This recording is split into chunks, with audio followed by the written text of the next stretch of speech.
All right, everything looking good on my end. Should be live. What's going on, brother? That's right. Let's go. Let me know in the chat. Everything's coming through loud and clear. Go ahead and get this stream started. Welcome back to the channel, Crypto Trend Trader, with our Friday morning market wrap up. It is 11 a.m. Eastern Standard Time on September 2nd, 2022. And of course, as always, before we get started, I'd like to remind you this is not financial advice. I'm not your financial advisor. These markets are extremely volatile. Please do your own research and, of course, trade responsibly. All right, so let's go ahead and jump right in. Obviously, it's worth note that Monday is Labor Day in the United States, so traditional markets will be closed. So we have that long weekend. Obviously, today being Friday, the last day of the week, typically we would see a little increased volatility in the traditional markets. And then we tend to see a little bit more action over the weekend, the extra day, the holiday. People have a little more time to play around. So we tend to see a little bit more volatility throughout the weekend. And typically, holidays are bullish. Now, what does that mean? Take it with a grain of salt. But if you go through and, do the actual statistics and see how many holiday weekends do we have finish higher than lower, or, there's lots of ways we can measure it. How many weekends do we have a big pump and then give it all back? I mean, depends how you look at it. Typically, what I've found, without any actual statistical data or anything compiled, is that we actually run up a decent amount over the weekend in crypto often, as people are talking about crypto and talking about, their investments or their NFTs or their favorite shitcoin, whatever it is. And then typically we come back in line with the futures close right around usual, just one day later. So it gives us an extra day to potentially run. Now, lately we've had all the bullish setups in the world for crypto, and it has basically been stagnant. So I don't want to get overly excited, but not crazy to think we could see, a decent little run up over the weekend. We have some potential targets, obviously, for Bitcoin, a lot of other cryptos as well. Definitely, if you haven't checked out the Ethereum video, I would check that one out. It's good for perspective and also talks about the longer term breakdown for Ethereum and what's potentially happening right now. Gives a bullish and bearish case. And then again, the very end of the video is crucial. So that being said, right now, the thing that I've been watching most is, we'll take a quick look at cryptos first. So we have CME futures chart. Obviously, this will be closed in 6 hours. So right now, we're still below the 8. So the maximum bullish move we would potentially even expect by end of day would be a retest of the 21. Now, that doesn't seem likely, but it's possible. That would be at 21,425. So that would be your bullish, next 6 hour case scenario. Do I think that's going to happen? No, not likely. Not likely. But that area is worth paying attention to for where crypto could potentially run to over the weekend, and then we could have a pullback, etc. So we are in the bearish control zone, so bears are in control. That's not good. We are now below the slope line with the histogram. That's not good. We had a bunch of red ones in a row. Here's a green one. There's not a lot of area to run on this in today's market action. So we look at a pretty tough resistance at 20,500 for today's close on the daily. Now we're going to look at the longer time frames. So on our weekly, we're at basically key levels that we need to hang on to. So let's say all of a sudden we started selling off.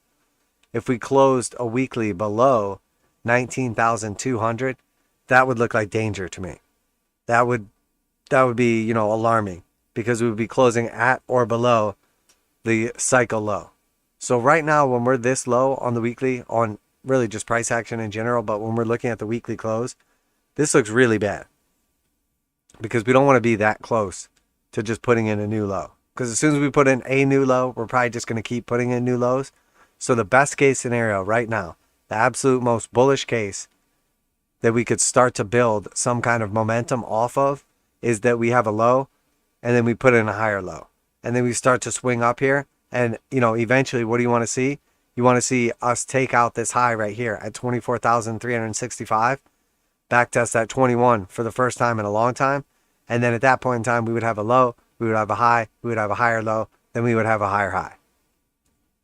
That is how, a market constructively builds up and then starts to build momentum and then flips from bearish, to neutral, to bullish, to back in, potentially a bull run. Now there's still a lot of steps in between now and then, because we're one step away from the most bearish thing happening, which is a new low. And we're still quite a few steps away from, the first bullish thing happening. So we don't want to get excited right now. Obviously, we've had a bunch of green histograms. Price has essentially gone nowhere. The slope line is still red, and it's just getting lower and lower in the range. Hard buy signal, leaving the bearish control zone. So there's an argument to be made that Bitcoin is trying to bottom right here, that it's actually trying to carve out a bottom. So what we need to see now is, we have bottoming signals potentially on the Jewel Thief. We have the first bottoming signals, multiple green histograms potentially on the TDMACD as well. We're below the 200s, which is not good here. And we're very close to, one is red, one's close to flipping. And as long as we're under them, that's not good.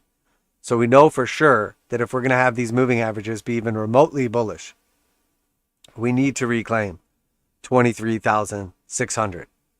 And then we can start talking. So, we have a potential bull case laid out here. Now, the bearish case would be we just close below this today. Below, whatever we want to call it. I mean, I guess we can look. The open was like 19,270. So let's say 19,250 is the line in the sand. If we close a weekly below that, we're in trouble. Now, we're $1,000 off that now. Is it possible you get $1,000 down before end of day? For sure, 100% is. And that would obviously, take away any potential for a bull case. Now, again, it doesn't mean we couldn't just run over the weekend, but for an actual bull case to be built, it's just starting over. And then we got to start all over again. And then on the monthly chart, we have this cross down. It's obviously very bearish. We're in the bearish control zone. All red histograms below the 0 line, below the 8 and the 21. And obviously we don't have a 200 exponential or simple. So there's nothing bullish whatsoever on this chart. The best case scenario is that, we basically have some support at this level. But in all reality, the longer we consolidate at that level, the more likely we are to break through it. So the real area to start watching on a monthly chart is like the 12.5 to like 14K range, somewhere around there. So monthly looks very bearish. Weekly, you could argue starting to see a little bit of a potential bull case, or at least a stall in the downtrend.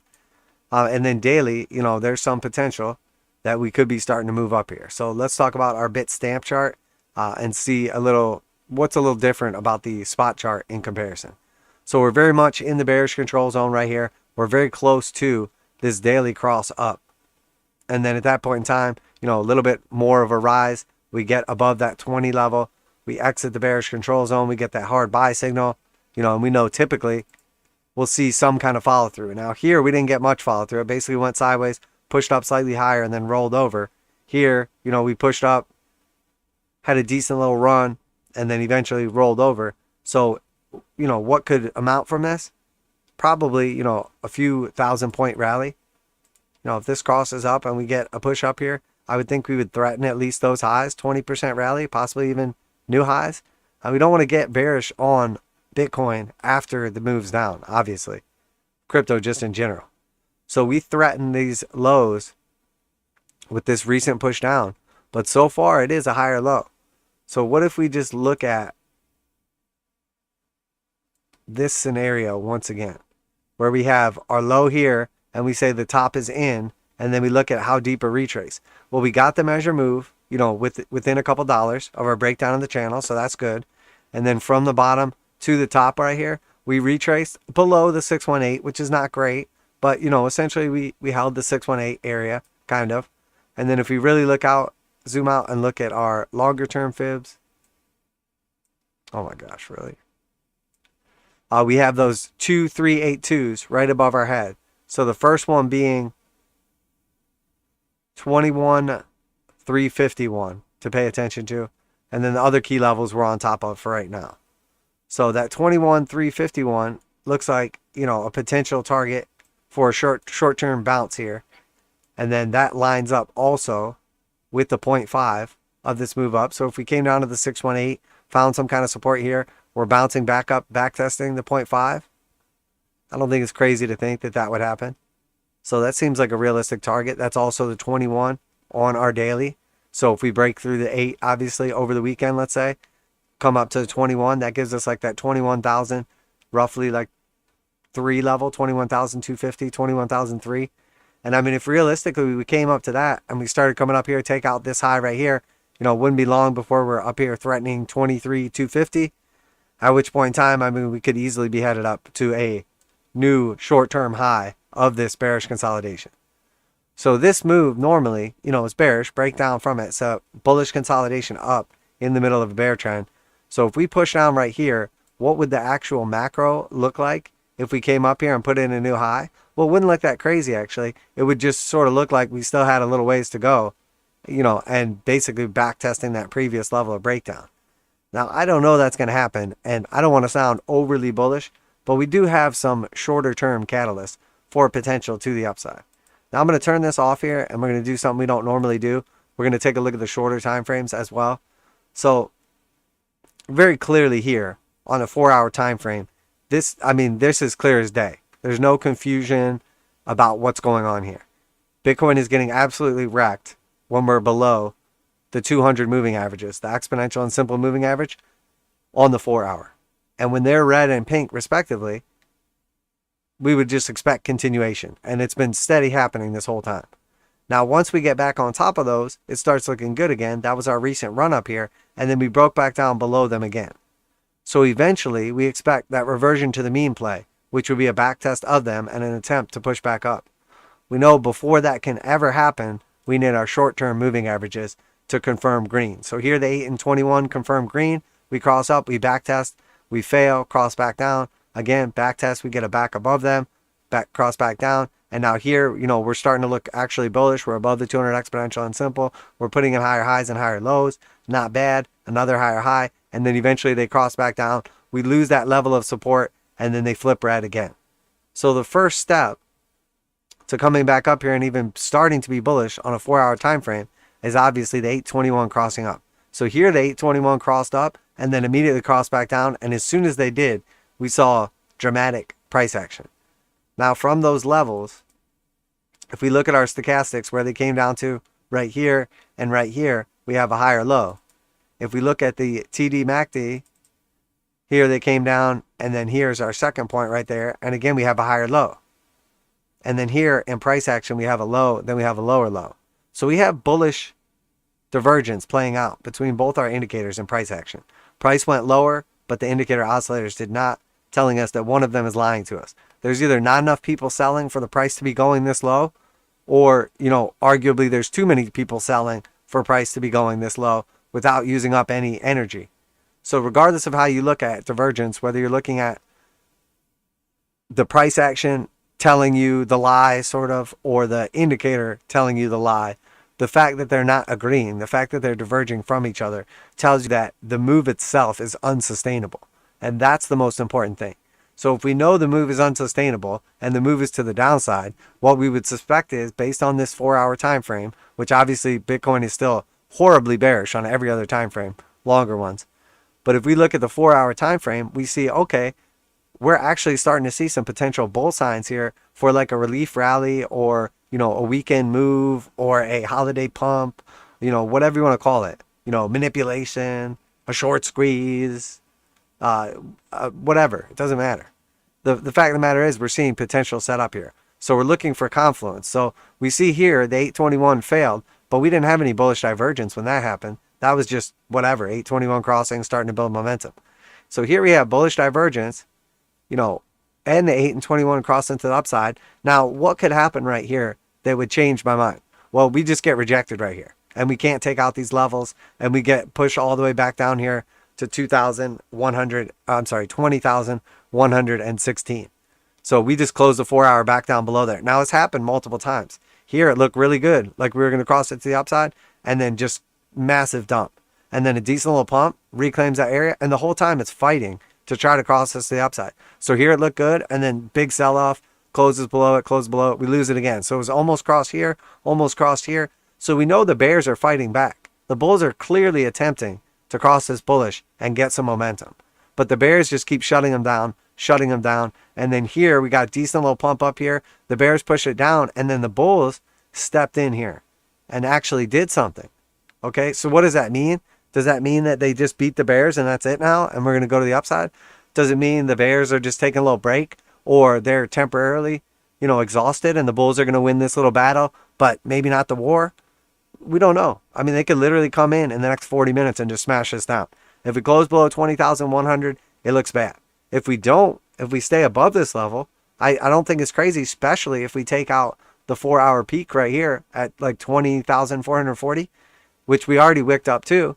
Let's say we just close at the top of this candle, 20,445 or whatever. I mean, that looks pretty bullish to me. So we have basically, bullish divergence on both our indicator oscillators on this time frame. We have the 821 bull cross. We have a new high right here. So we have on the macro, low, followed by a high, followed by a potential higher low right here, because we're higher than this one right here. So we put in a series of higher lows and higher highs. We had a retracement of that bullish move to the upside, and now we're trying to begin another bullish move to the upside. So then on the shorter time frame, when we look at the actual 4 hour right here, we say, well, here was our low. We obviously had that bullish divergence, and then since then we put in a higher low right here. So if we have arguably a low, then a high, then a higher low, then a potential higher high, as soon as we take this one out, if we close above that, where do we go next? Probably back test this little cluster right here. And it seems likely if we're going to backtest that little cluster right there, we might as well tag the moving average right, while we're there. And I mean, if we get all the way up to this moving average, I mean, come on, we might as well just tag the other one. So, it's not crazy to think that over the weekend in particular, or throughout the trading day today, and then into the weekend, that we could see a run up into like the 22,200 or so range, which isn't crazy. I mean, it's not like anybody's going to get rich over the weekend. But I mean, what, 9-10% on Bitcoin could easily be 15-20% on some of the altcoins, cryptos, Ethereum, or, Matic's been looking pretty good lately. Some of these other random shit coins I've probably never even heard of might skyrocket up 100%, 500%. I mean, I don't know. You probably won't be able to get your money out, but you'll at least feel like a good trader. But anyway, point being, that this 821 is the beginning of the 4 hour cross, and we're seeing a bunch of potential things lining up, telling us there's definitely a possibility. And then again, when we zoom out and we look at the daily right here, and we say, well, what do those levels look like on the daily, and what's that look like? Well, we know, in order for us to even start being remotely bullish on the daily, the 8 and 21 need to cross right here. So in order for that to happen, we need to at least backtest the 21, which is 21,200. So it seems possible that we could easily see, in a daily candle, that push back up there, maybe even that close around that level, and then potentially consolidate a little bit at the 821, catch up, they bull cross eventually, then we get a little follow through, maybe we take out this little, mini cycle high right here, come back up, go a little bit higher even. I mean, we don't know what's going to happen, but that's how you start to build a case for, a bullish move back up to backtest 28K. Now, are we going to backtest 28K? I mean, after we just failed right here? Probably not. But what's the first step? Well, a low and then a high and then a higher low, and then eventually we get that higher high. So we don't want to get too bullish. We don't want to get too bearish. What tends to happen is we have a move like this and we fall off a ledge like that. And then people get really, really bearish after the move already happens. And then we start moving up here, and then people get really, really bullish right around here. And then we fall off a cliff again. Everybody gets real bearish again. Why is that? It's because people are used to news. They hear what's going on, or they see the move, and then immediately they want to react to that move. That's why we don't really do that. Most of the time when the move happens, we were already expecting it. So we don't really have to react. If anything, Maybe we're taking profits. Maybe we're closing out, shorts, whatever the situation is. But we're already ahead of the move, so we don't have to run in and try to position after or while the move is taking place. So that's what it's all about. Milligan says, let's go, loud and clear. Appreciate you, brother. Big D says, hey, Wasabi. What's up with you, man? Hopefully you are doing well.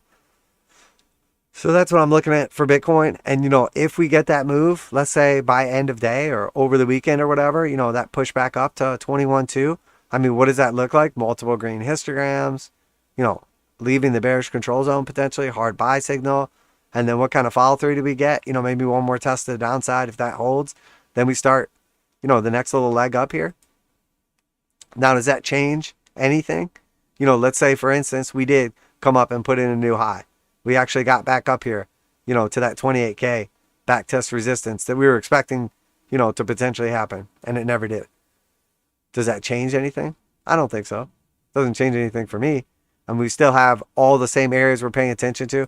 We still have that big descending top channel resistance right here. Let me make this a different color. This big yellow resistance line from the peak up here, the all-time high, and then that next little step down, that 47,000 level. And then that would just be, a back test of that same area again, a third time touching that resistance, which just so happens to line up with the 200 exponential and simple on the daily. So does that seem like a likely area where we could find, our next legit top? Yeah, it seems very likely. I mean, here when we broke down, we back tested the moving averages, but we didn't have that same kind of level of support. Once we broke through that support, it held for a little bit, we broke down again, and then we haven't quite gotten to the 200s or to back test that level of support. But oftentimes that's what you'll see. Now, it is possible that the market was just so bearish, they just said, just F it. I don't even need to get out at break even. I just want to get out. And that's why it started rolling over right here. So we could easily go lower from here. I'm just building a potential, short-term bullish case, for what the next, I mean, it's going to be tough. Let's be real. It's going to be tough for cryptos to rally after the Ethereum merge happens. Leading up to it is always easy because there's a bullish catalyst and it sounds great and everything. The actual delivery, and I'm not saying it won't go flawlessly, but the actual delivery, when it's all said and done, all the hype's already gone because everybody was excited for the lead up. Everybody was positioning for the lead up. Everybody's buying Ethereum instead of XYZ shitcoin because there's a big bullish catalyst for Ethereum. So all the speculation piles into Ethereum leading up to this big merger, and then it's about to happen. And then what's it like once it happens for a normal person? They're like, that's it. Ethereum's clean now. It's green energy. And they're going to start, burning ether. So now there's a fixed supply and it's going to go down over time. So actually, it has better fundamentals now than Bitcoin does. And all this stuff you can say that's going to happen and that is happening or it's happening behind the scenes. But what really changes? What actually changes? What's the actual difference for a normal person who has Ethereum in their wallet or, is speculating on Ethereum or, invested in Ethereum, whatever? What actually changes? Nothing. Ethereum doesn't work better. The fees aren't suddenly cheaper when you go to transact. You don't get a little blue check mark next to your Twitter handle now because you own Ethereum.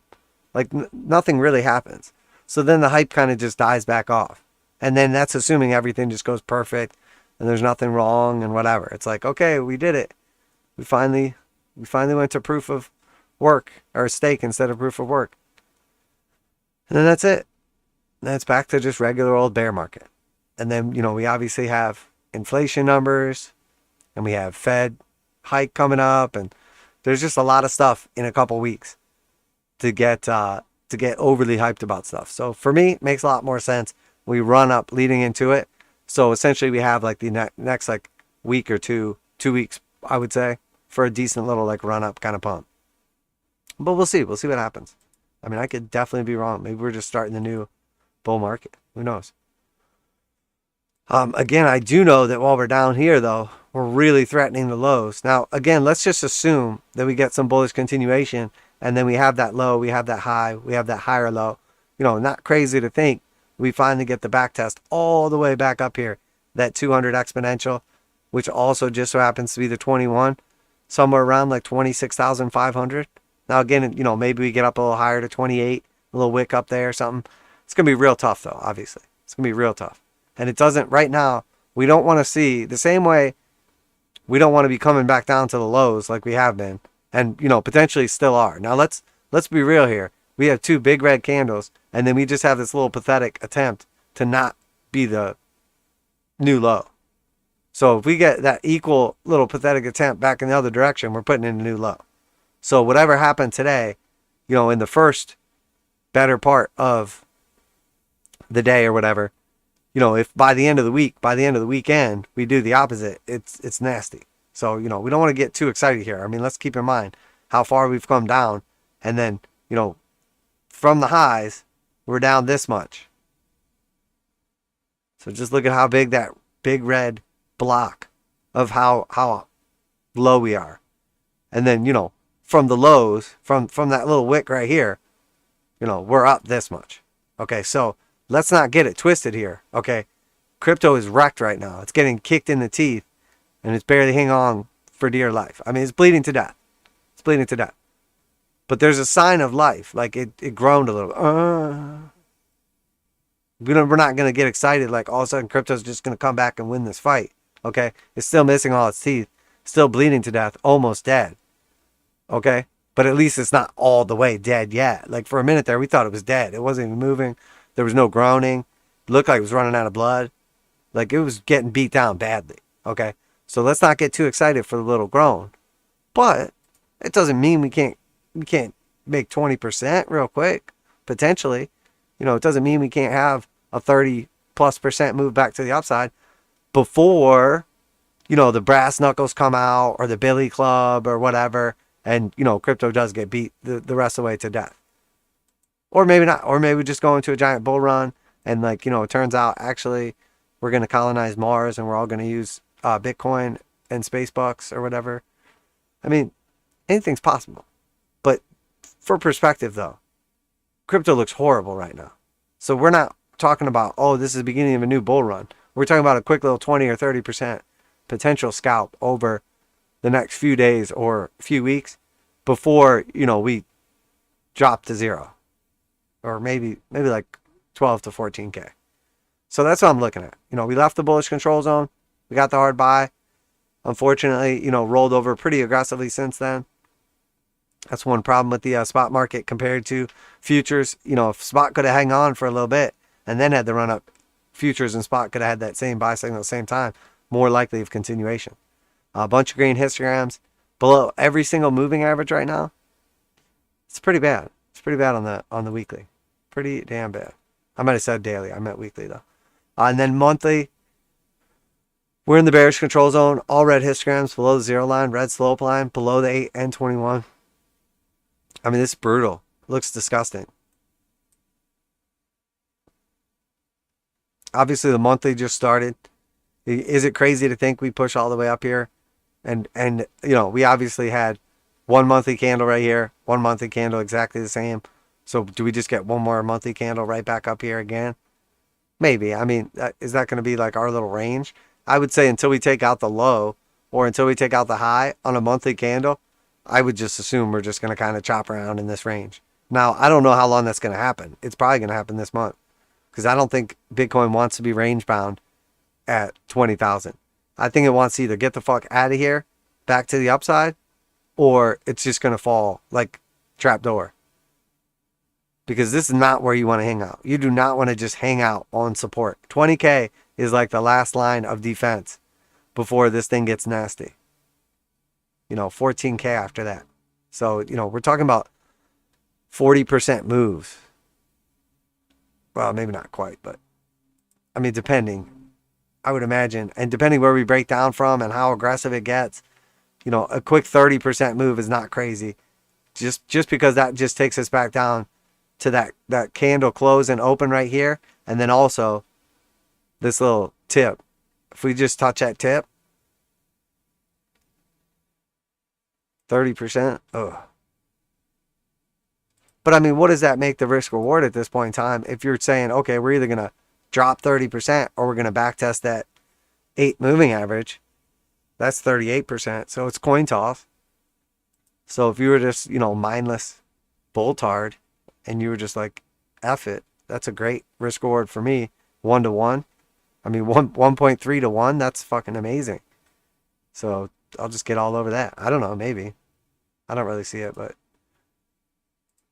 short-term scalp though, I mean, we'll see. We shall see. I mean, we know what has to happen. That 4 hour has to hold. The 821. The next thing is, we take out that close. Obviously on the daily, we're at that level now. So if we close the daily at this level now, we'll have taken out, potentially the 4 hour, then the daily, and we start getting hard buy signals. Then we get a 3-day weekend for that potential run up. All the other cryptos not gonna have that same situation, but quick little 4% run, and then we're back testing resistance, and then that sets us up for a weekend pump. We'll see what happens. I mean, the whole entire bull case is predicated on the fact that if we push back up here at all, the idea is that we're going to come threaten this high. So that's what you're basically betting on. If you're going to take a long right now in crypto, you're betting on that 20% move back to the high. And then realistically, if we get an aggressive move back up to it, we'll have that low, then the high, then the lower low. So realistically, we probably put in the higher high. So, how much higher do we go? We know 20% is obviously the first target. Obviously, you're going to want to take some off the table then. Lock in some gains. But in all reality, I mean, at that point in time, it's really the back test of 20, anywhere, depending on what we're looking at. I would say between 28 and really 26 and 29K, somewhere around there.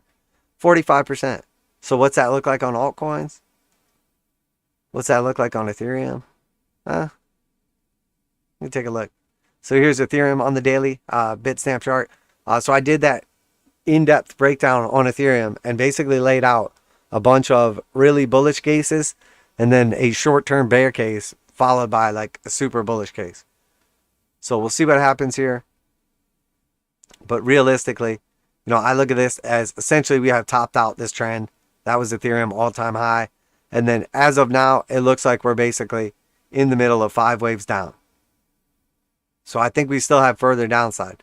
Now, the possibility is that inside of what I'm calling the wave 3 right here, the possibility is that actually this isn't done yet. I'm assuming this is done. It's finished. And that we have basically did a 1, a 2, a 3, a 4, and then this was our 5th wave, and now we're correcting A, a B, and then a C. Now, it is possible that I'm wrong, and that this is just a 1, a 2, this whole thing where I have marked as a 3, this is a 4, and then now we're getting ready to put in a 5. So where does that 5 take us to? Well, arguably, your target would just be the completion of this move, which is to backtest that fib, the 200 exponential and simple, which we almost got to. We fell barely short of it. Now, where does this start invalidating? If we go high enough, if we take out basically this daily level at 2400, because that would mean that the 4 would be interacting or interfering or overlapping with the 1 too far. So anything higher than this on the daily invalidates the 5 waves down. And at that point in time, it's like, okay, actually this was an A, a B, a C, and now it looks like we're going to try to go to the upside. So we don't want to get too bullish, but there's definitely a scenario there where, and arguably this would be the more bearish scenario, because the higher we go right here, the more bullish people will get. And then if and when I'm right, we do roll over, the fall is so much more painful. Now, it's painful either way, obviously, if you're just a hodler. But let's say we just rolled over now and went to my target. That's 67%. And you're like, well, who even cares at that point in time? To which I would argue, you're probably right. I mean, wait, no, I would agree. Because it's the difference between 67% and 78%. So if I'm right and we go lower, I mean, who gives a shit? It's 10% more. I mean, you're still wrecked either way. So I guess that makes you bullish then? I don't know. It's a weird situation. So it could go either way. I mean, we'll see what happens. I think realistically, you're probably, well, let's say we're right and that happens. You know, you're looking at a maximum move of 45%. The problem is if you're wrong, you know, you're looking at that potential like 67 to 80%. So there's really not like a beneficial trade setup right here other than just trading into momentum. So if you're looking for just a momentum trade over the weekend on, say, Ethereum, I would be evaluating it like this. We essentially have, we've been sort of traveling up inside of like a channel, whatever. Here we have a close. Here we have a close right here. This isn't going to give us any useful. This isn't useful to us at all. I mean, because unless Ethereum just falls off a cliff, it's not really useful. So that's not really the way we want to use this. So let's put it down here at the wick and then see if we went, you know, something more like this. You know, that looks useful. That's a wick, obviously. This is a close, so it's not ideal. Now we could say, oh, we'll just draw it off the wick then. And then you're like, okay, we just front ran it right here. So, you know, is that better? Is this way better? I would say this way is better because more touch points. So I would use like that. So as long as we hold this yellow ascending support line, I think you could stay bullish on Ethereum for a continuation, you know, to the high and then to a new high. But if this breaks, I think you got to just assume that we're going back down here to put in new lows. So that's how I'm looking at Ethereum. Now, hard buy signal, couple green histograms below the zero line, red slope line. Looks like it's Xing. Bullish control zone. So is it crazy to think Ethereum could get another push up here real quick? I really don't think so. I mean, I think it's pretty reasonable that, like I said, that I could actually be wrong and we're doing something like this. But either way, even if I'm wrong, I'm still right, which is what matters, in my opinion. You know, let's say we get up here. We don't know how high it's going to go or anything like that. But let's just put that up here and just say that I'll be wrong on my already put in the peak. So here's our little 5 waves up here. So how are we going to figure out how high the 5th wave goes based on that? Well, we just go from high to low. And that gives us 2.618 was basically where that 3 finished out at. So what if we just do the same thing right here from the top of the 3 and we just say the bottom of the 4? You know, 1.618 seems like a pretty likely place. We could say 2.618, but we know that invalidates, so that seems much less likely. At which point in time, we probably are just like threatening highs. And we know obviously this is shorter than this, so this could be shorter or longer, it doesn't matter. And then obviously we have the 200 exponential and simple right around there. So I mean, realistically, what are we looking for? Something along this line, which was already our target before we put in the 3, which was why we arguably just said, well, we probably already hit the target and that was it. But from where we're at right now, again, if you were just going into a momentum play and we did complete that 5, that's 55%. You know, if we got the lower end of the range, we're talking about 28%. So, you know, for a shorter term momentum play on some cryptos, you know, we're above a pretty key level right here. We have a pretty clear swing low right there, and we have an ascending support line as well. So that's 11.88% stop loss. The back test would be just slightly higher to the 200 exponential and simple key Fibonacci levels. And then, you know, obviously the real target would be to go slightly higher than this. Now, what's the probability of success? You know, am I like coin toss? Do we go bullish over the weekend or not? I mean, you know, that's on you. Trying to use stuff like we're normally bullish on holiday weekends and stuff like that. I mean, you're not going to probably be a successful trader doing stuff like that. It's worth it for a slight edge when you're like, oh, it just seems like typically holiday weekends we're bullish. So maybe I can give you like the slight edge. Like if everything's even, it could be just that little itty bit that tips the scale for whether or not you take a trade. But in the end, you still need to use risk management. You still need to use probability of success. You still need to use, you know, risk reward ratio and make sure that you have good setups. Now, obviously, you don't need to do anything because, you know, I'm speaking about myself in the third person. But realistically, you know, if we look at this setup and we say, okay, 30% upside, 12% stop loss, that's 2.5 to 1. It's a little less than we like to take. We like to take at least 3 to 1 because we're below the 200 exponential on simple. And then for the big trade setup, 57%, 4.8 to 1, 5 to 1 risk reward ratio with that same stop loss. You know, target of 25.52. First one was target of 21.14. What if we switch to a shorter time frame?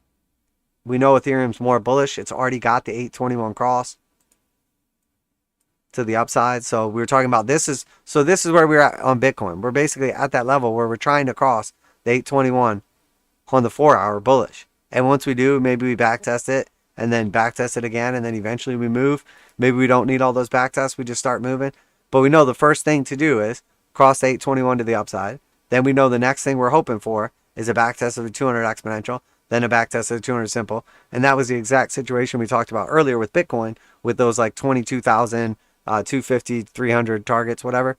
So that's just the same move. Now Ethereum's just a little bit ahead right now. So if we do get that pushback up here on the 4-hour, and let's say we get rejected, it's going to look like a double top rejection at the moving averages and then roll back over and likely go to new lows. If we break above that and we find support right here, we take out this high right here, then we can start arguing, hang on, like we're actually probably going up to take out 20,000. And then that situation we just talked about, you know, on this shorter time frame, now we look at it and we say, oh, hang on a minute. So what is that? That's our channel from before that we broke down out of. And now we're back testing it. Maybe we actually get back inside the channel and then we keep running up here. Oh, sorry, because I was on shorter time frame. I didn't have. Yeah, okay. So all these extra tools that were already on here popped up.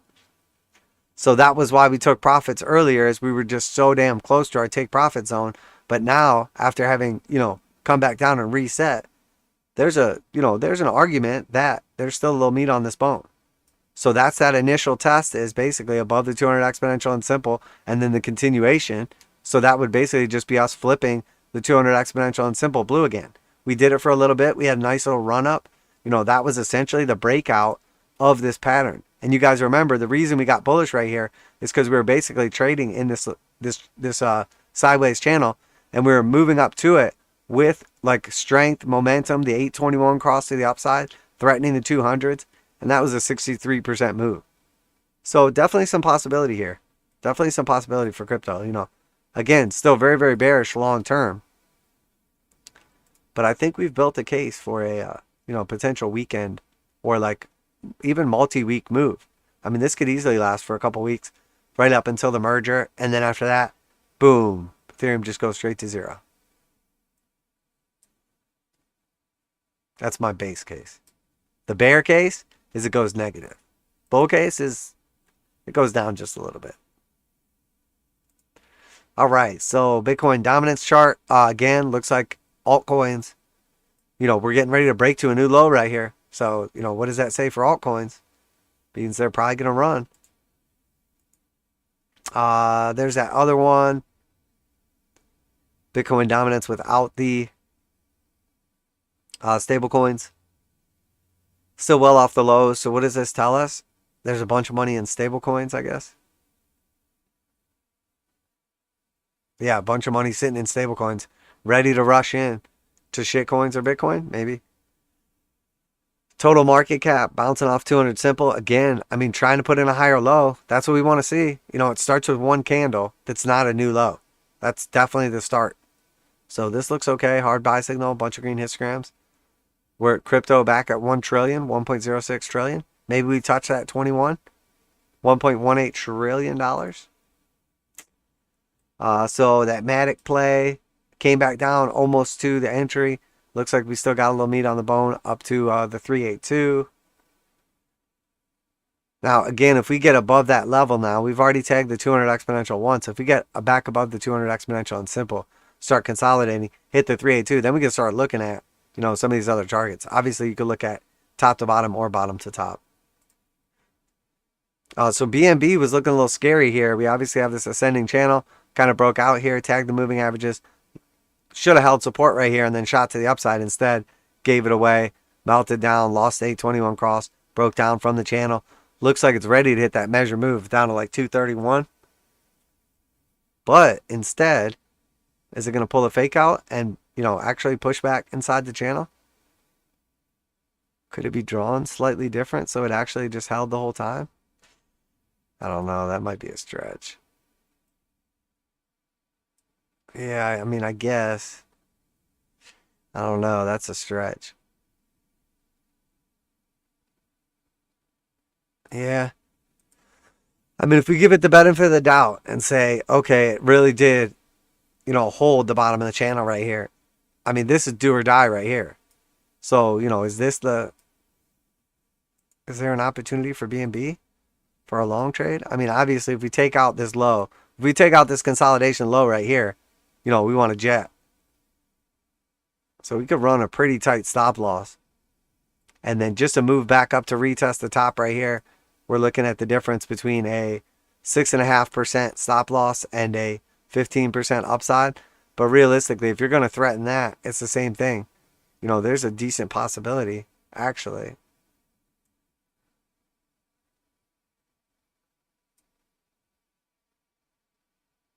I mean, that's pretty much what you're playing for, minimum, is the back test of the 0.5. So 26% upside, 6% stop loss.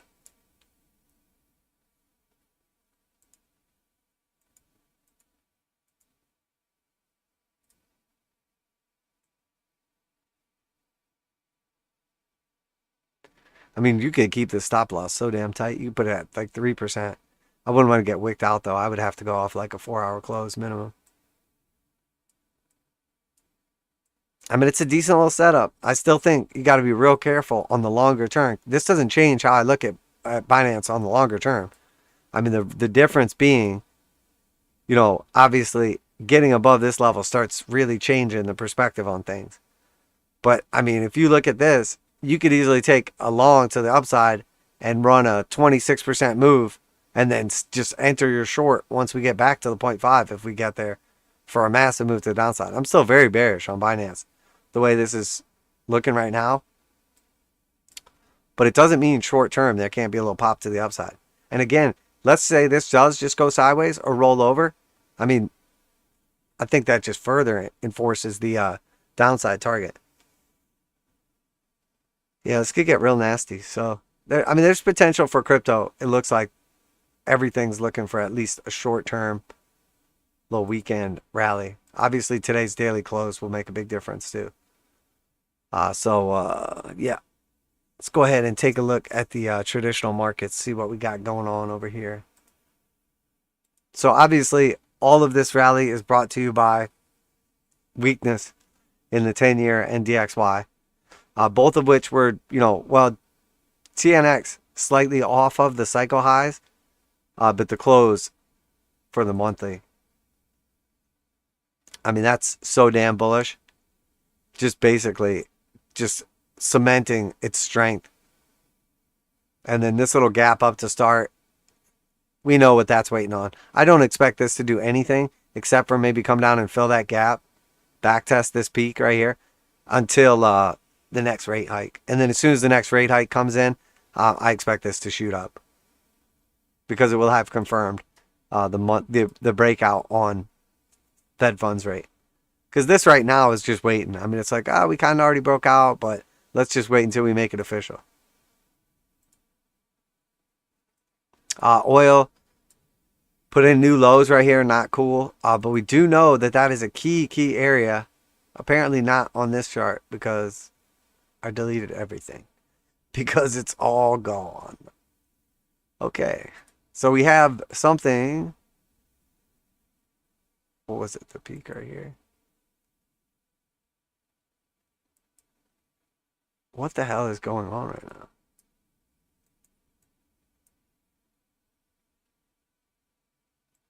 Is it like...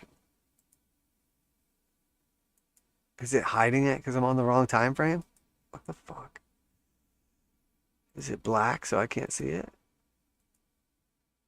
What is going on, TradingView? Dear God.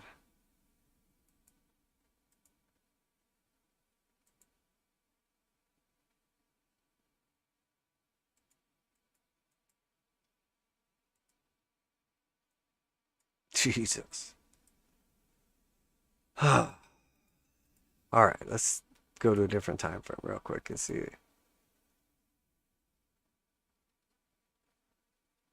What in the actual fuck is wrong with TradingView? God damn, I hate TradingView. Motherfucking piece of shit. You have one job to do. Fucking moron. All right, well, oil just went to zero, so we'll never know what happened there. It's at some key support. It's at the bottom of the channel, and then also we had a descending resistance that it broke out from, went up, and then is back testing, and the two line up in the exact same spot. All right, so how about the Dow Jones? All right, so we talked about this from the top to the bottom, obviously. Came down to the 236. Bounced it almost perfectly. And now we're back testing the 382. No big surprise. Mentioned this in the group yesterday. That we had come down basically exactly to the 236. On the Dow. Same with the S&P. I mean, it was pretty textbook. Obviously, we dropped from the 618 to the 0.5 to the 382 to the 236. Not crazy to think, after taking 3 legs down, that we could bounce back up 1 or possibly even 2 legs. Most important thing is, still below the 200 exponential and simple. So even if we did get a back test right away, back up all the way to 331, still doesn't change anything. We have to get above the 200 exponential and simple, start flipping the slopes over, etc. So, but again, we don't want to get too overly bearish, because as long as we have our low down here and a higher low, this technically is okay for the beginning of a short-term uptrend, because obviously we know a high, then or a low, then a high, then a lower low, or a higher low, then a higher high, then a higher low, higher high. Next thing you know, we're at all-time highs. We're moving up. The key being obviously just not losing the lower end support. So if we take these two lows right here, you know, we basically have something along those lines. You could draw them. That looks pretty good off of the wicks. So again, that's a pretty strong support line for now, until it's not. But we're starting to, you know, kind of wedge here into this little triangle. So you would expect a lower high, no matter how high it gets. You wouldn't expect it to get back up above that previous high. So if the uptrend is going to start, taking out that high is a massive step. If the downtrend is going to resume, you know, taking out first this low, then this low, then this low, is obviously what we're looking for. So on the daily, you say, oh, we're in the bearish control zone. So the bears are in control, but we're putting in higher lows. Bunch of red histograms. We still have blue slope line. We're below the 0. We're below the 200. We're below the other 200. We're below the 8 and the 21. So doesn't look bullish to me. I mean, I wouldn't get excited. I know people like, we don't. Okay, look, this is what happened. Let's be real. Everybody thought we were in a bull market now. All the plebs, you know, even respectable people fell for it. They FOMO'd in. Now they're all bullish up here. And then we just melt down for a couple weeks straight. And then, of course, we have, you know, a technical support area. We get one green candle. And then future starts looking good. We gap up. It's a holiday weekend. And I promise you, it's like, this is it. Higher low. Bull market back on. Let's go. Everybody's excited again. Nothing has changed. Zero has changed. This is where you would cover, you know, some potential shorts going into a holiday weekend, etc. Nothing has changed here. Not for me anyway. You know, and the real, if in case you're wondering, you're like, well, how can you be bearish when you just said we put in higher lows? That's good, right? Well, this is what the weekly candle looks like. Not bad, right? Pretty aggressive buying come in here. It's definitely decent. It's definitely decent on the weekly Dow Jones. Higher lows, definitely decent. Hard buy coming in. Momentum to the upside. Bunch of green histograms. Fighting the 0, fighting the slope. Trying to reclaim it. But what really just happened? Turn this crap off. What really just happened? We had all the opportunity in the world to cross the 821 back to the upside. And it failed. It just failed. So now this candle, this buying opportunity, this is going to make me bullish now? After we had all the momentum everything going for the bulls right here, and they failed. They could not hold it. Now you want to get excited? Because this was coming. Another one of those, probably? Yep, probably. Yeah, see, that's the problem with a rules-based system is you look at it and it just tells you the truth. Or wait, no, sorry, that's a good thing. That's a good thing. What's the problem with not having a rules-based system is people get tricked nonstop. This is our monthly. We're about to get the monthly bear cross. That doesn't look good. Hard sell. Headed towards the bottom of the range. All red histograms, red slope. I mean, the only thing that can make this more bearish right now is if that 821 had already happened, the red cross. And then after that, being below the 200, being below the other 200. So we won't even find out until we're at $200. So that's a ways away. So I'm not going to count on that for anything. So I guess I'll just pay attention to the one thing we can count on. Does not look good. These markets do not look good right now. At all. S&P looks exactly the same. No difference. It front ran that 23 move just slightly, that 236 move. Same thing. I don't even know. I wouldn't even count on this holding until the end of the day, honestly. I don't want to be overly bearish, but the 4 hour is going to look okay.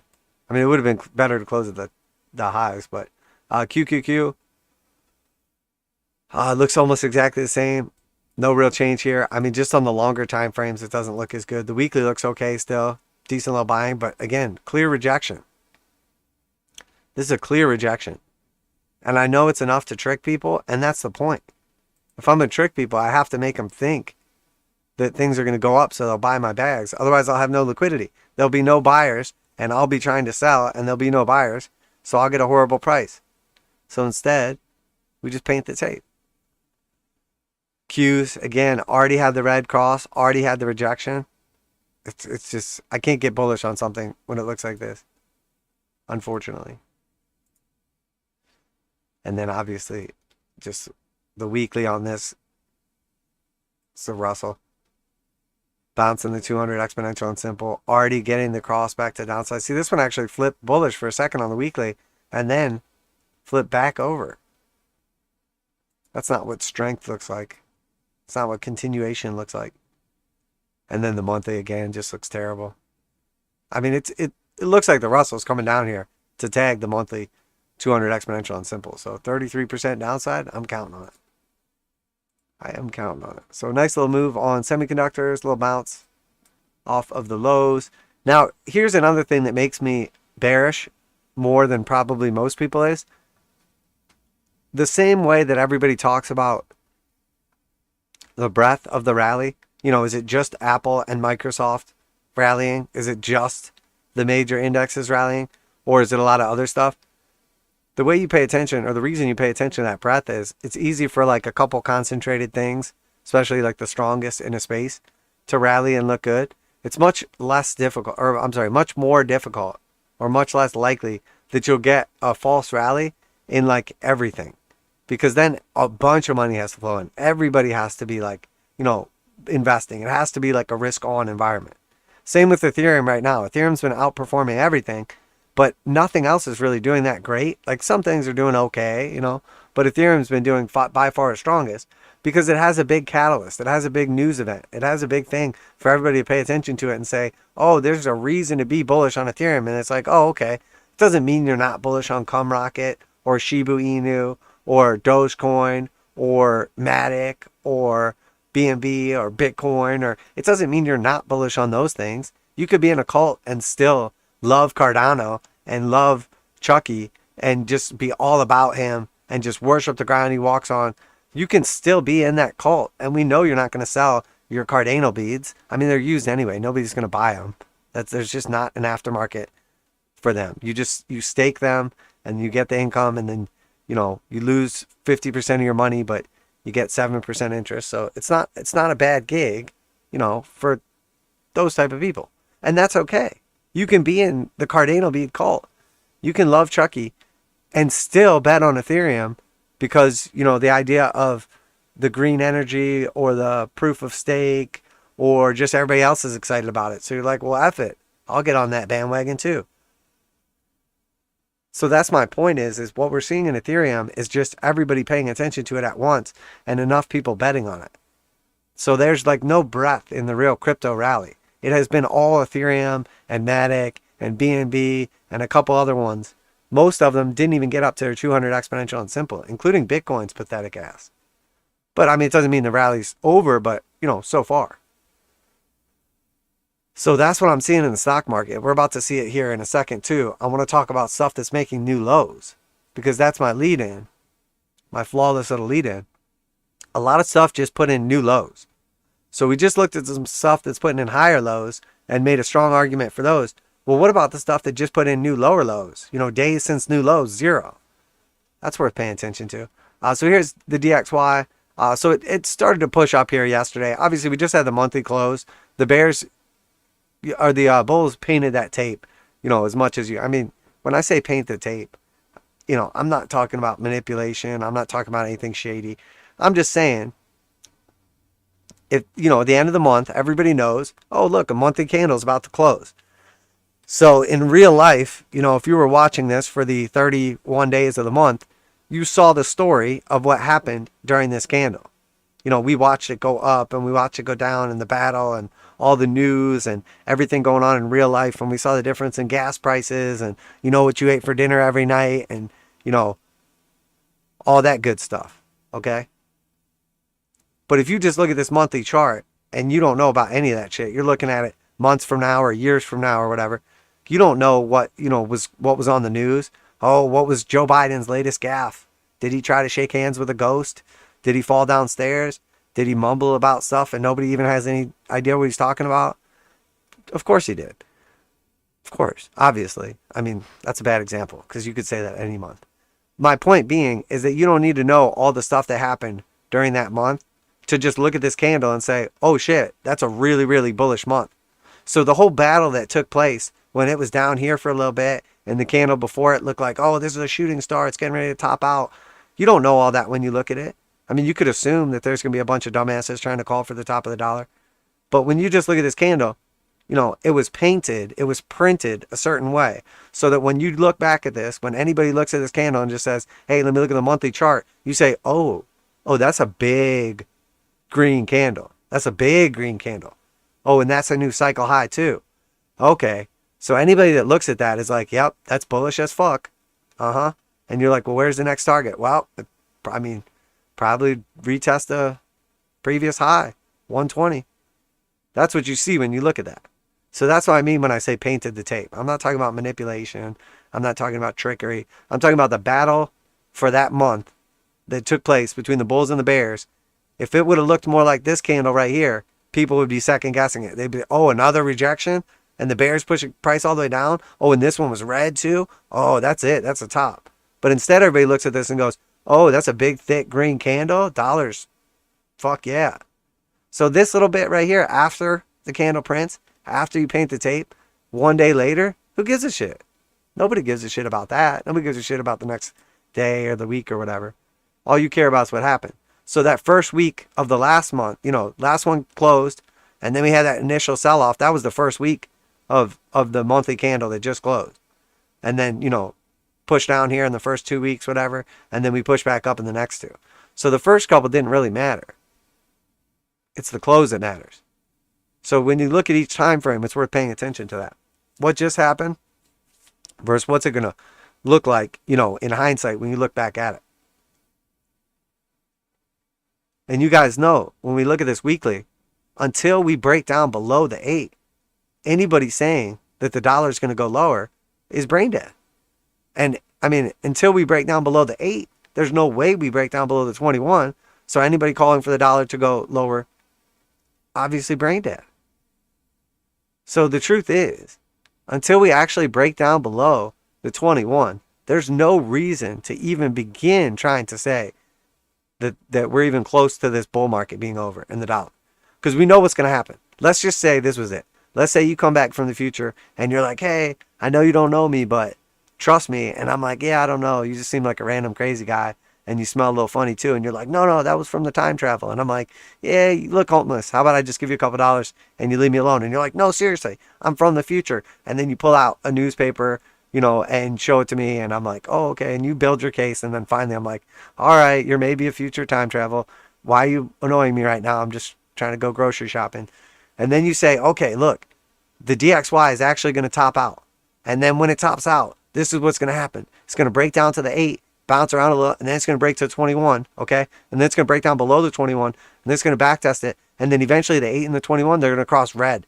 And then it's going to go into a weekly short-term, bear trend. I would be like, yeah, of course it is. That's what always happens. And you're like, no, but it does happen in the future already, and I'm telling you.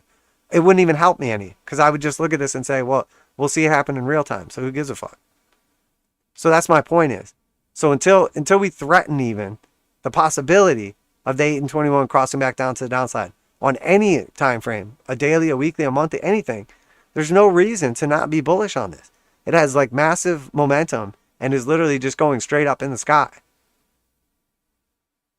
So I don't know. Everybody just stop trying to call the top on everything or bottoms on everything. It just blows my mind. So, I mean, this is super, super bullish.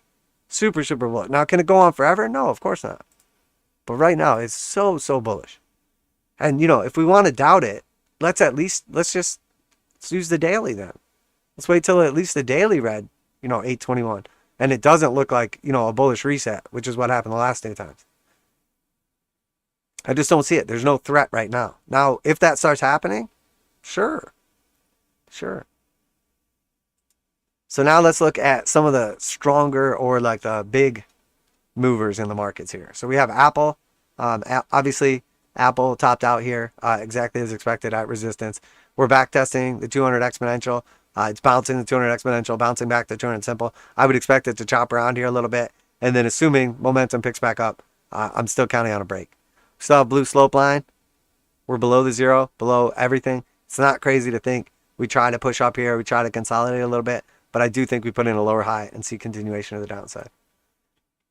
Microsoft, much weaker, but, same signature. Below the 200 exponential and simple in this case. Below the 8 and 21. Slope line is just now flipping red. If we need to look back at a situation to see something similar, here the slope line is blue. We're above it. We break below it. Here it flips red. And then we start the downtrend back up. So, is that what's going to happen here? I don't know. Maybe. Is this right in the bearish control zone? It looks pretty similar to me. We'll see what happens. Google looks terrible. I mean, obviously the platform is great, and I'm just so gracious of my master Google who allows us to participate on its platform. But the actual chart looks like shit. Looks terrible. Absolutely terrible. I mean, it's hanging on for dear life for now, but we have this little ascending channel basically, and this was all for like the split, like run up. We broke down from the channel once, sprang back up to a new high, broke back down from the channel again right here, back testing. So, I mean, could we spring up here and get a new high and get all the way up to 126? I mean, we could. That's like probably like 13% or something like that. We could. But there's so much danger. I mean, your argument here would have to be, well, I'm buying support. And you're like, well, you're not even like in the support. You broke down from the support. And you're like, yeah, I mean, technically, but there's still a chance. So, I mean, I guess that's true. I don't know. There's nothing here. It's like even upside, downside targets. Downside target is a 382 and the measure move. The upside target is like a slightly higher high and a back test. And it's like same distance from either. But this looks terrible. And this is one of the big ones. Big money makers. I mean, look at how close to the low this is right now. And what's this going to look like on... We obviously just did the monthly stream. Wrap up and everything. Which really, if you need some like legit perspective, I highly recommend that if you didn't watch it. This is our monthly on Google. I mean, look how close the 821 is to crossing down on the monthly. Now, we are sort of like, range bound in that little channel, basically. So, what's likely to happen? I would say probably we retest 115. Now, there's nothing really there. I mean, that's basically where we're at now. But if we do break down, I mean, what is there to hold us up? I mean, there's no support, right? Is there any support on this chart? There's some support. There's some support. There's some support. I mean, these are at levels we don't even want to think about. If we ever have to worry about if there's support at $18, something went horribly wrong. Okay? So let's just look at what could potentially be relevant. So what's the support that's even relevant to us? What, right here? The 2020 highs, $72? I mean, Google could really shit the bed here. I mean, that's not my base case, but let's just say, you know, from that low to our all-time high right here, let's say we do break down between 382. I mean, next level is a 0.5 at 87. Then realistically, it's a 618. And if that's an A, this is a B, and then this is our C. This is just the A extrapolated down here. I mean, we're talking about $76 Google, and then that's backtesting only the 2020 peak before the Rona dump. And by then, everything else will have probably broken through there. So maybe we do. I mean, I don't know. I could see a lot. I'm not going to sit here and call for a 50 to 80%, you know, stock market dump. That's not I'm not one of those people. I really don't care. I would rather see the stock markets go up. It just makes life easier. I'm not going to sit here and call for it. What I am going to sit here and say, though, is there's at least a decent probability, enough so that it's worth risk-offing for some protection, in my opinion. Obviously not financial advice. Everything that happens before we get those massive dumps has happened. And the same way we did it on shorter time frames, and we predicted this massive dump. If we're going to get another massive dump, if all these like super bear people are going to be right, you know, all the Robert Kiyosakis that call for, you know, a crash in the stock market every 23 minutes, all the Jeremy Granthams coming out, all the, you know, all the like perma bears that are just always Peter Schiffs, and they're just always calling for the crashes and the crashes. And then the crash happens and they're like, see, I told you so, and it's going to get so much worse. You just wait. That's not really useful, in my opinion. It's only really useful if you call a crash and then you're able to like flip back when it's time to get bullish again. If you just call for a crash and then it crashes and then you don't take advantage of the crash, like, who cares? What was the point of even calling the crash to begin with? You're like, congratulations, dude. So you got to be able to know, like, you know, when to be bullish, when to be bearish, so you can still make money off of it.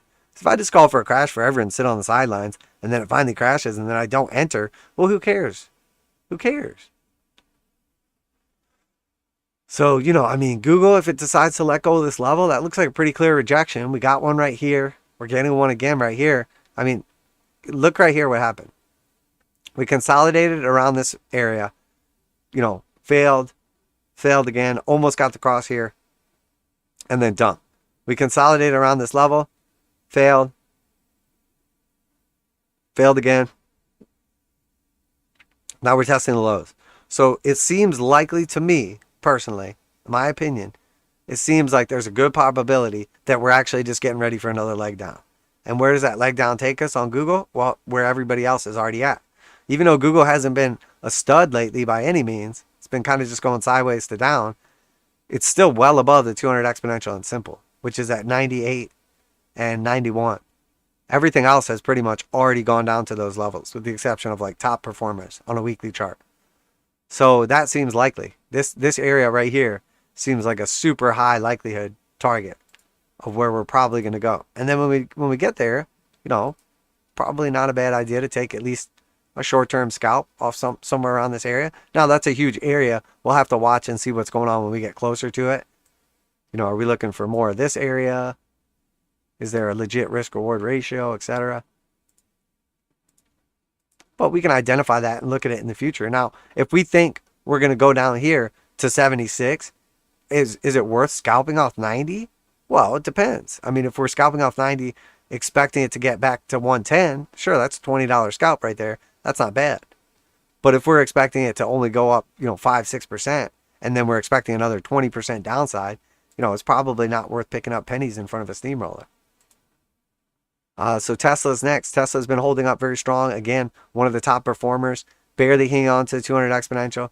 Let's keep in mind, Tesla never lost a 200 exponential on simple slope right here. And then here, we lost it for a second right there. And then we started to get our back test. Here, it technically was confirming bear market, but we still hadn't ever gotten a back test. So this is the first back test for Tesla. So this is basically the play we always expect. This is the reversion to the mean play. You know, obviously, we had the trade set up in advance. Oh, sorry. I think I deleted everything. Oh, it was for the split. That's why. We had the trade set up in advance, which was basically just this triangle right here. And then the trade setup was like essentially off that move to the upside. Now, like an idiot, I put my stop too high And then we came back down and I ended up exiting the trade, basically break even. But regardless, we anticipate to move back up here for the retest. And then at that point in time, it gets rejected. So theoretically, if what we think has been happening is happening and is going to continue happening, the next move that we're essentially planning for or expecting or anticipating, whatever you want to say, the next move is basically just the next leg down. Now, does the next leg down, we already hit the 236, so we already confirmed the first fib right here. The next leg is to the blue fib right there, because essentially we don't know for sure. Are people fibbing off of $23 or are people fibbing off of $12? Now, it doesn't matter a ton, but it puts our support in different places. And obviously, we've only come down to the green 236, so we know people are using that. So we could just say, okay, well, we don't care about the blue fib, so we're just going to ignore that, and the 382 is our next target. But the way Tesla works and the way the cult is and slinky theory, obviously, I would expect us basically to come down, hit the blue 236 next, then come back to the green 236, then come down to the 382. And there's enough meat on the bone that when we come down to these levels, let's say we get that move right there, that's a 16% move. That's a scalpable area. And then, shorting into that back down to the 382, 34% move. And then, the next move after that, you would think, would be we come down to the 382 and then we backtest the blue 236. So another 28% move. So for me, it's worth paying attention to these because the volatility in Tesla is definitely like tradable the whole way down. But at this point in time, turn off all the drawing tools and just look at what's going on here. And we have a massive bull market. And then here we have the beginning of a bear market.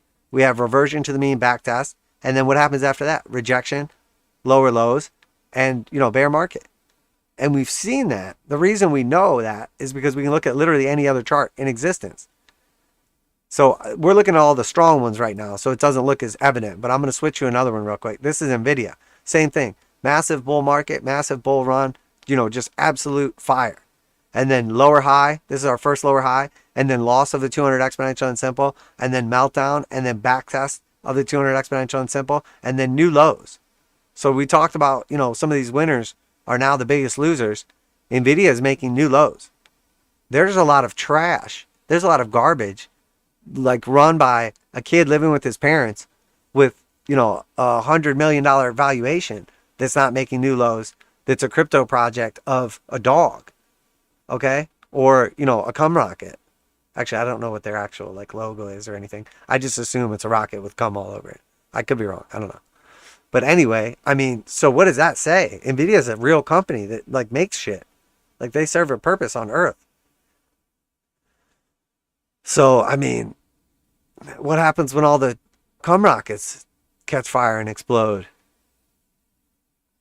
Everyone gets showered with burning cum. That's not cool for your portfolio or, just life in general. You don't want people asking about your scars. But you get that scar on your face, man. You're like, I don't really want to talk about it. And they're like, it must come up all the time. And you're like, yeah, that's why I don't want to talk about it. And they're like, well, just give me a clue where it came from. And you're like, oh, fuck, man, it's a burning cum scar. What did you say? You heard me, dude. You know what it's from. So anyway, Amazon. That's a good one. So here was Amazon, bull market, flipping into a bear market. Here's the backtest, the reversion of the mean, rejection. And then what happened? Lower, and then eventually consolidate. And then what? Reversion of the mean, backtest. And then what? Lower, right? Just going lower. Just hasn't happened yet. So Amazon is basically just one push up further. It already went into the bear market here. So this is where Tesla's at. This is where, NVIDIA's right here. Get on its way down. Amazon's over here a little further. Dow Jones and S&P. This was their recent back test right here. And now they're right about here. Maybe they're right here getting that little bounce before they go lower. And then where's ARK at? ARK is down here. ARK Fund is way down here. We'll just keep on scrolling. It's somewhere right around here. Okay. So, every chart's not going to look exactly the same, but, there's enough going on here. Here's Meta looking strong right here. And by strong, hanging out at the lows. Twitter, praying to God, Uncle Elon just breaks down and buys it. All right. So let's look at some commodities. And then we'll go ahead and wrap it up there. Got a couple other ones here too. Hour and 20. We're doing pretty good here for time. What's going on, Milligan? So thankful for your insights, man. Took most of profits in my trading account in the first quarter and started to buy some Forex CFDs and certificates on a strong dollar. And now I am chilling. Pray hands. Good for you, brother. Good for you. Andreas says, what's up? What's up, Andreas? Obviously, you guys know, if you're just tuning in, it's not financial advice. I'm not your financial advisor. These markets are extremely volatile. Please do your own research. And, of course, trade responsibly. So gold. So, I mean, you guys know, no secret here. Gold is looking atrocious. So we have this, at this point in time, a channel. And the bottom of the channel is, 1700, 1680. And we came down here and threatened that. And we actually closed a lower low. Arguably like the second or third lowest low of this entire time. So, I mean, do I expect this to keep holding up as support? Honestly, no. Normally, I would just say trade the range. But the truth is, the dreaded scenario I've been talking about for months just happened. So we finally confirmed the one thing that I said. If there's one thing gold needs to not do, this is it. And of course we did it. So this was our peak back here in 2011. The 821 cross led to disgusting price action on the monthly. I mean, disgusting price action on the monthly. And you're like, well, not every time there's a red cross is it disgusting. Here was the bottom. And then you're like, and here too. Here was the bottom too. So don't be a dick. It was only down from when the cross happened right here.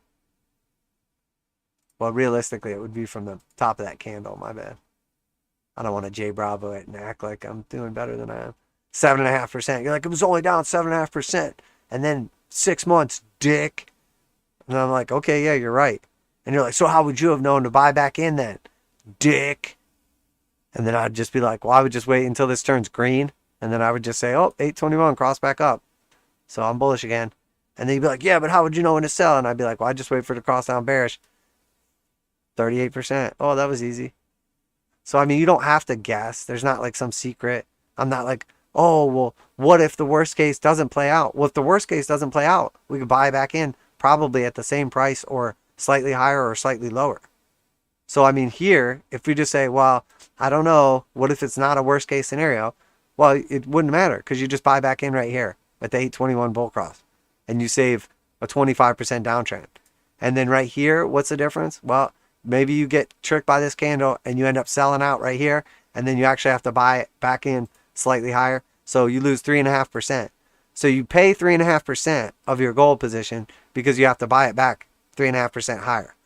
But you protect yourself from all of this. So that's what it's all about. It's not about being right every time. Now, granted, it's fun being right every time, especially on stream where everybody's like, damn, man, that magic 8 ball is at it again. I mean, it's fun, but we're not always going to be right. But it doesn't matter because we have clear criteria. We're never going to sell out of a position and then this clear criteria, let's say gold just immediately comes back up here in the next couple months and then it tells us at 1800 we need to buy back in.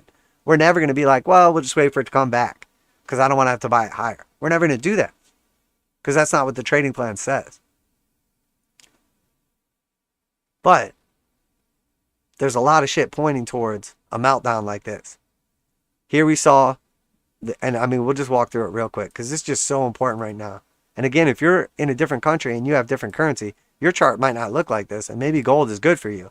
But if you're in the United States, if you're using dollars, this is relevant as fuck to you because it tells you, okay, if I was to put my money in gold right now, would I be better or worse off? Is there more or less risk? Is it going to protect me or hurt me by either short-term losing or short-term preserving or short-term gaining buying power?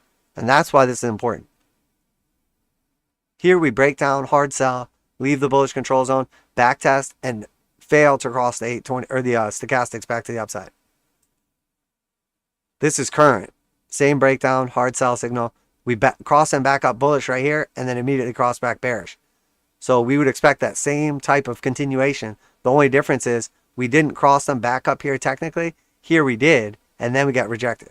Here we see the cross of the 8 and 21. We see what happens after that. Disgusting. Disgusting, potentially. And then here, if we just look at the TDMACD, you know, this is one of the most reliable bearish signals. Breakdown below the slope line, back test, it's blue still or turns back blue, and then you get rejected, continuation.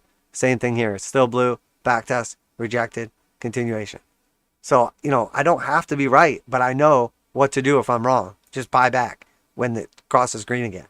But for right now, I mean, this is disgusting.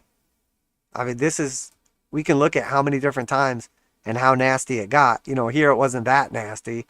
You know, maybe what, 30% or something, you know, nothing too crazy. 33% down. It's not too bad. Could be worse, right? I mean, but why risk it? Just to what, 18% and then you buy back in. Or 40%. And then say you bought back in and then you have to get back out again. Well, so what? You got out and avoided another 30%. Well, what about right here? Get back in. Oh, out again. You're up 27%. So you just protected yourself. Well, good thing you did, because we come all the way back down here, down another 25%. And then, I mean, you see, it's easy. And people always say that. They're like, oh, it's trading so easy. People overcomplicate it.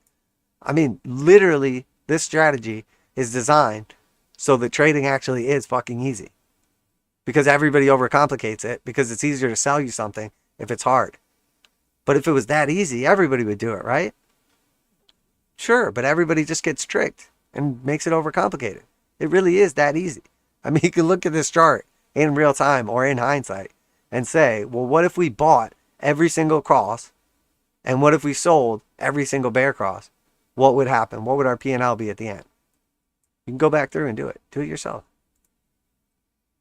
They're like, no, I'll just trust you. Well, there's your first problem. Because if you listen to me, you'll be living in a van down by the river. Silver looks like trash. Put in new lows, obviously. Backtesting the breakdown. I mean, just looks horrendous. When we look at the gold silver chart, it looks absolutely horrendous. Clearly, gold is in a bull trend in comparison to silver. So GSG, so this is our commodity index.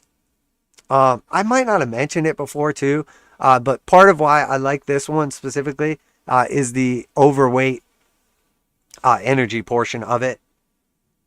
So it's something like 70-30 energy compared to, like, you know, other commodities.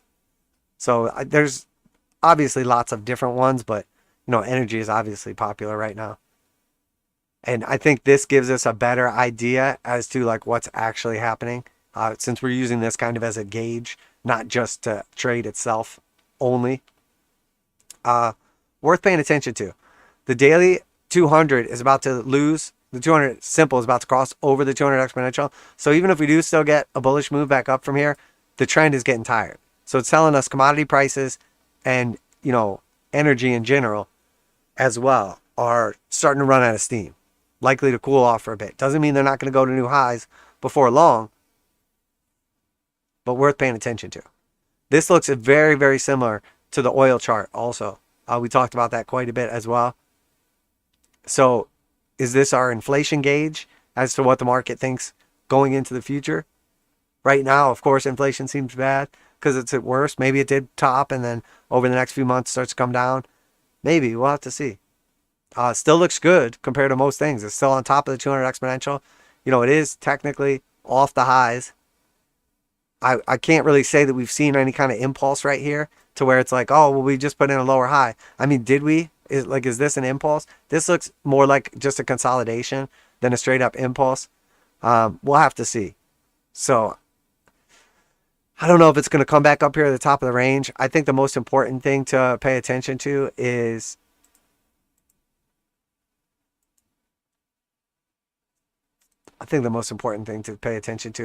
probably, you know, something like this.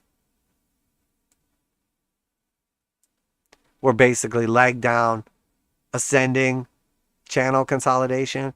Now, I mean, you could say, oh, well, let's just go by closes, and maybe we just want to tilt it a little bit. I mean, something around that.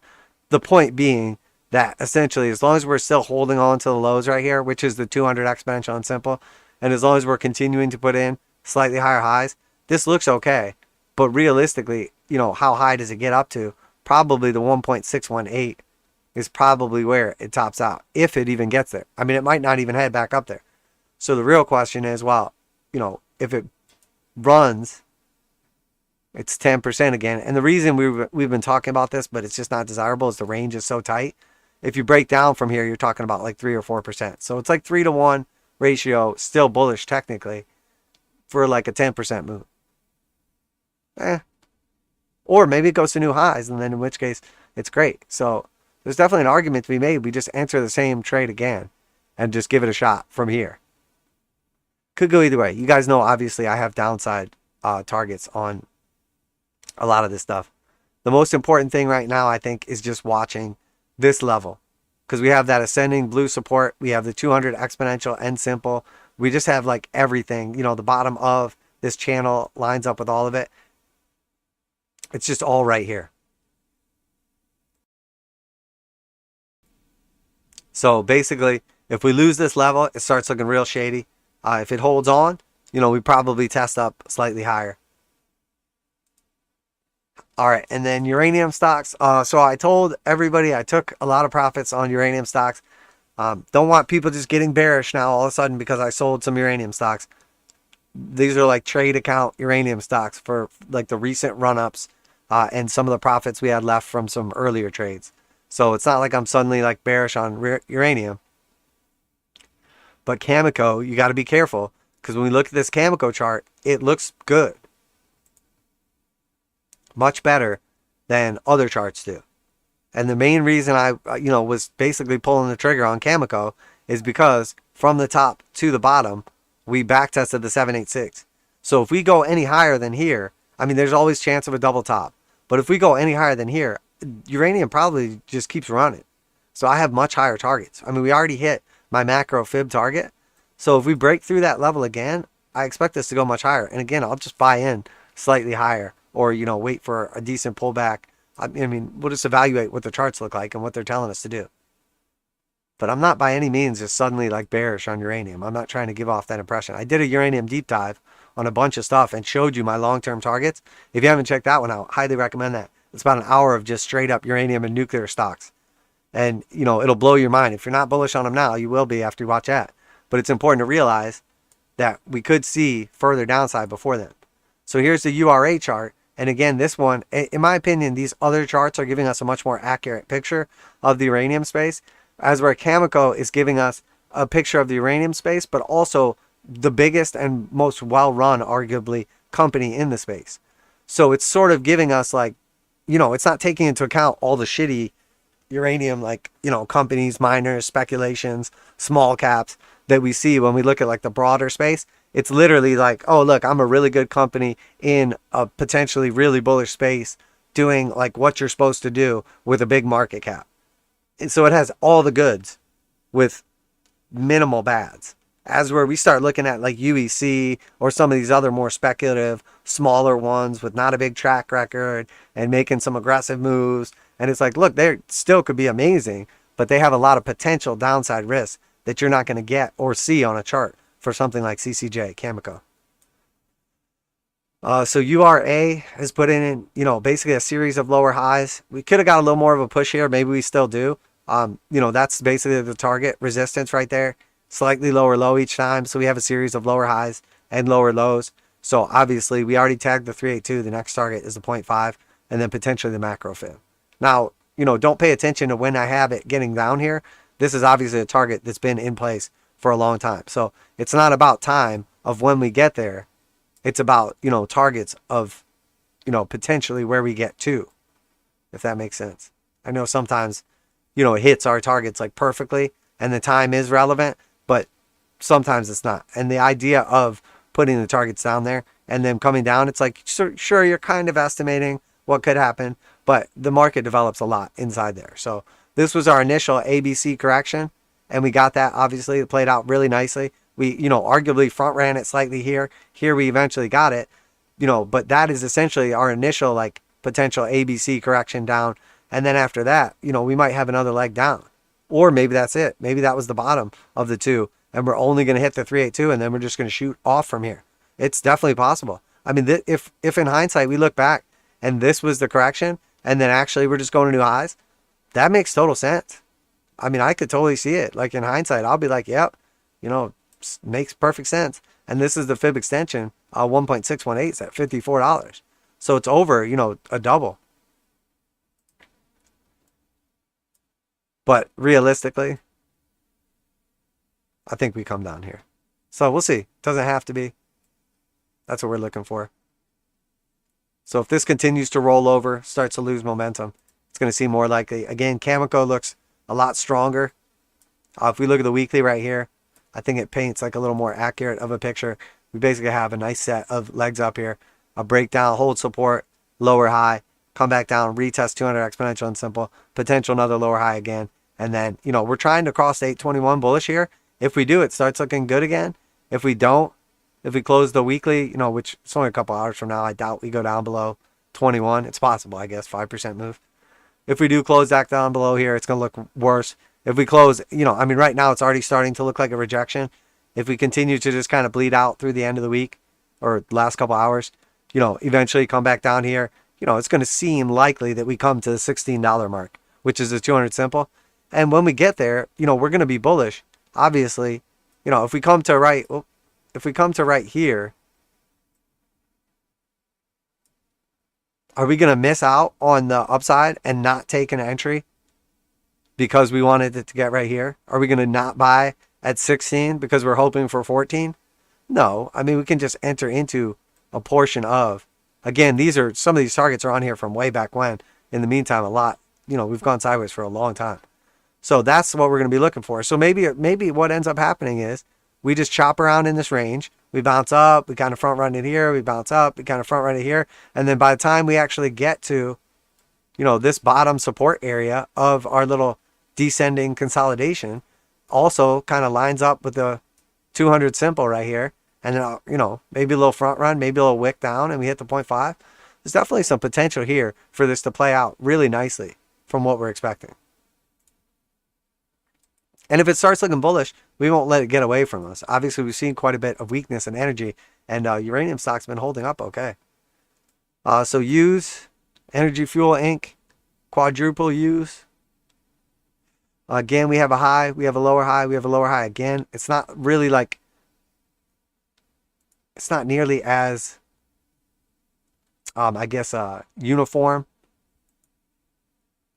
Could use the regression trend. You know, something along these lines, basically. God, why does this regression trend tool always suck so bad? I swear it used to be okay. Now it just is like so terrible. It's tough here with the tops. I don't know how this is going to end up playing out. Probably something like that. And this was just a little poke out the top. A little failed breakout. I mean, it seems like it, right? I mean, if you go from the bottoms, they're pretty much clockwork. So that's what I'd be looking at, you know, and again, we don't have to get down here to this 382 target. We're already very, very close to it at 472. So if it doesn't go to $4, it's like, are we so greedy that we can't enter into this ever? And then realistically, you know, we're looking at potentially the 0.5 down here at like $3. Now, we're not going to let it completely run away from us, but let's be real. I mean, we're at the top of the range. This is resistance. So I'm not going to buy resistance. I'll sell resistance and then I'll rebuy after we break out. But I mean, I'll buy down here. And the next time we're down here, I mean, is that it? Is that the final entry? Is that baller entry right there? I mean, we'll see. It's definitely some potential.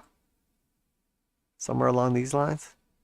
I mean, that would just line up perfectly right there. That would be a beautiful little entry right there. Take a look at what that looks like on the weekly. Is that going to line up with our moving averages? Would you look at that? Just look right at it. You know, so we'll see. I mean, it looks like that 382 is going to line up with the 200 simple. We already hit the 200 exponential. So if we roll over, that's exactly where our channel's at.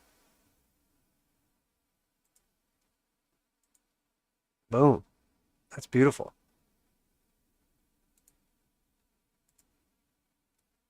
UROY. Oh, yeah, definitely same thing here. Again, took profits on this one. We've just been scalping the hell out of this. And again, this is like textbook descending channel right here. So this was, I think, what the sell that got everybody kind of like, wait, what? You're selling now? Looks like we're about to be off to the races. I think that's kind of what the market wants you to think, though. Because here on UROY, it's much more clean. I mean, it's much more bearish, honestly. But backtested 200 exponential and simple. I mean, here we're confirming into a bear market.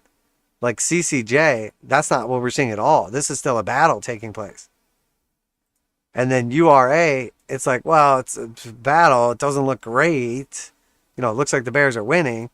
And then UUU, it's like, UROY, though, it's like, no.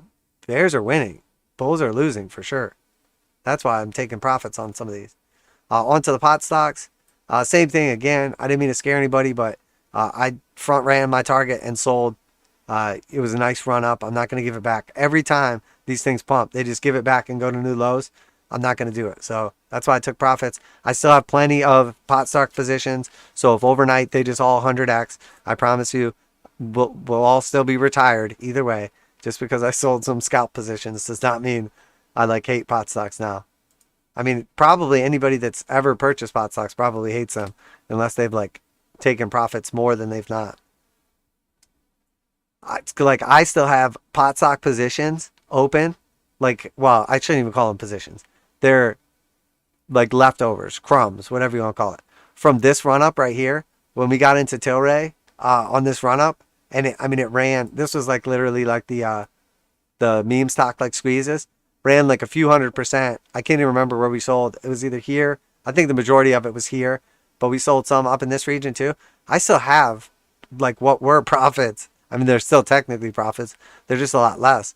Open in like Tilray that, you know, was just free market money that I was like, oh, I'll just keep a couple little Tilrays over here hanging out. I mean, they're down substantially.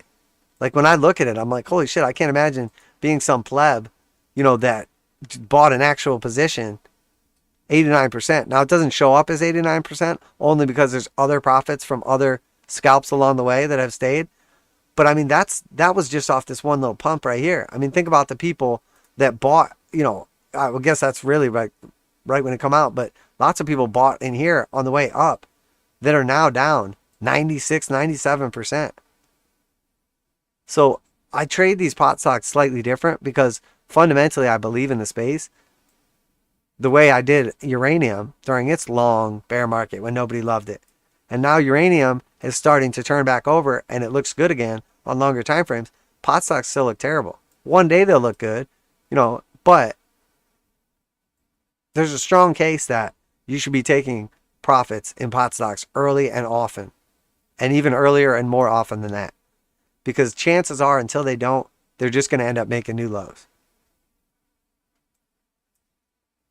So here we have a little, I mean, there's an argument to be made here for ACB that it's trying to like carve out some kind of bottom here. Now, again, we don't want to get bullish on these things quite yet, but this is what I'd be looking at for some kind of support here. 821 getting ready to cross back down. It's trying to grind out something here, but it's, you know, it's just a matter of time, in my opinion, before it lets go and goes to new lows. Again, these charts are just horrendous. And the same way we look at, I talk about this sometimes, probably not enough. When the 200 exponential is below the 200 simple, it means that the trend is accelerating to the downside. Then you often get like a reversion to the mean type play. And the 200 exponential will then be on top. And the 200 simple will continue down because it's lagging. The same way you still put in a new low here is when it's bullish and we still put in a new high. But the acceleration of the trend is going away. That's what they're showing you. Like, yeah, we might put in a new low. Or if it's the other way around, we might put in a new high. But it's probably the wrap. Probably a wrap. Well, here we kind of consolidate sideways. It looked like we were putting in a potential bottom here. And then the 200 exponential crossed down below again. So the 200 exponential is below again here. 200 simple might be trying to catch up. But you got to be real careful because it's saying like, we might be putting in a low or we might be getting ready for another big leg down. So this to me is telling me like the last thing I want to be doing is holding if we're going to put in another leg to the downside. Just hodling, so to speak. Sundial. This was another one we took some profits off the table on just because it had such an aggressive move. I don't even remember now. It's been, I don't know why I ended up deleting a bunch of stuff off these charts, I guess. I want to say it was something like 30%. It was somewhere around there off that fib. It went lower actually too after we bought, so it was kind of scary. I think it was like another 20% down. Anyway, looked like it was about to just capitulate. Yeah, I mean, these things just look rough right now. And that was part of what I said too, is when uranium stocks and pot stocks start running, it's probably the end of the run. And that was everything else had basically backtested their 200s.